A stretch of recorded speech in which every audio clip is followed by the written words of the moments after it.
প্রতি বছর ভ্রাম্যমাণ বইমেলা হয়ে থাকে, এবছর হয়েছে। তো আজকে এটির উদ্ভাবন হয়েছে, আমি এসেছি। এখানে অনেক কৃতিমান লেখকদের বই রয়েছে, আমিও একটি বই কিনে নিলাম। আপনারাও আসবেন, এসে আপনাদের পছন্দের বইগুলো পেয়ে যাবেন আশা করি। ভ্রাম্যমাণ বইমেলায় আমরা এসেছি। শেরপুরের আমাদের যে স্থানীয় কবি সাহিত্যিকরা এসছেন, তারাও এসছেন এবং অন্যান্য পাঠকেরা এসছেন। তো বইমেলায় অনেক মানুষের সমাগম। আমাদের একটু আগে সাহিত্য আড্ডাও হয়ে গেল। আসলে বইমেলাগুলি প্রতি বছর এইভাবে যদি নিয়মিত হতো, বিশেষ করে যারা অন্ততপক্ষে লেখালেখি করে বা পাঠ করার অভ্যাস যাদের আছে, পাঠক যারা, তাদের জন্য এই বইমেলার গুরুত্ব অপরিসীম।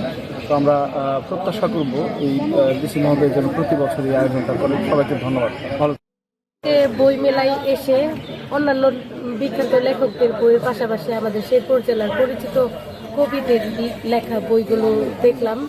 সব বইগুলো দেখে মনে হলো যে প্রত্যেকটা বই নিয়ে পড়ে প্রত্যেকটা রিভিউ দিই আলাদা আলাদা থাকে। তো আশা করি প্রত্যেকটা বই আমি পড়বো। এমনকি আমি খুব আনন্দিত যে শেরপুরের ডিসি চত্বরে এরকম একটা বই মেলার আয়োজন করা হয়েছে। আর সব থেকে বেশি খুশি এই জন্য যে আমাদের পরিচিত কবিরাই এই অনেক বই, শেরপুর থেকে যে অনেক কবি তৈরি হচ্ছে, নতুন নতুন বই তৈরি করতেছে, এই বইগুলো আসলে খুবই গুরুত্বপূর্ণ। আর আমাদের প্রত্যেকের উচিত যে আমাদের নিজেদের জেলার কবিদের বইগুলো নিজেরা পড়ে অন্যান্য জেলায় যাতে ছড়িয়ে যায়। প্রত্যেক বছরের মতো এই বছরও ঠিক ভ্রাম্যমাণ বইমেলাতে আমরা আসলাম। আমাদের ফ্যামিলির ভাই আছে, আমার ভাবি আছে, ফ্রেন্ডরা আছে, সবাই আসলাম। তো বিগত বছরের মতো এই বছরও দারুণ করে উদযাপন করা হচ্ছে বইমেলাটা।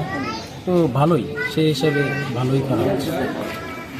বিশ্ব সাহিত্য কেন্দ্রের ভ্রাম্যমাণ বইমেলার উদ্দেশ্য হচ্ছে পাঠকদের হাতে সহজেই যেন বই পৌঁছে যায়।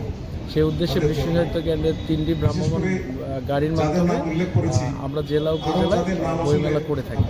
তো এবছর আমরা 100 বইমেলা করব 3টা গাড়ির মাধ্যমে বাংলাদেশের প্রত্যেকটা জেলায়, 64টা জেলায় এবং বড় উপজেলায়।